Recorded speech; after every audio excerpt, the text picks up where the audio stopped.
তো হ্যালো বন্ধুরা, তুমি সবাই কেমন আছো? আশা করি সবাই ভালো আছো। আমি অনেক ভালো আছি। চলে এসেছি আবার একটা রান্নার ভিডিও নিয়ে। তো দেখো এখানে বসিয়ে দিয়েছি রান্না। তো এখানে মশলা দেওয়া হয়ে গেছে। মশলায় কী কী দিয়েছি সেটা দেখানো হয়নি।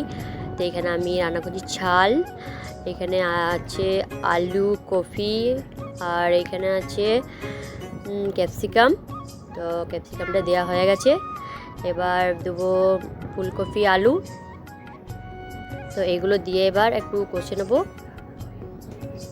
একটু একটু কষা হয়ে গেলে এবার দিয়ে দেবো মুরগির ছাল। তো কে কে ছাল খেতে ভালোবাসো কমেন্টে জানাবে। আর কাদের কাদের বাড়িতে এখন ছাল রান্না হচ্ছে একটু কমেন্ট করে বলবে।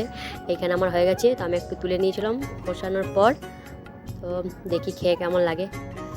ভালোই হয়েছে, কষাটা বেশি ভালো লাগে, তাই আমি মাংস রান্না করলে আমি আগে তুলে নিই, তারপরে তুলে নিয়ে একটু টেস্ট করি, ভালো লাগে খেতে। তাই তো এরকম কে কে করো অবশ্যই জানাবে। তো এখানে হয়ে গেছে আমার রান্না, নামিয়ে দিয়েছি। তো আমার রান্না কমপ্লিট। Tata, bye bye.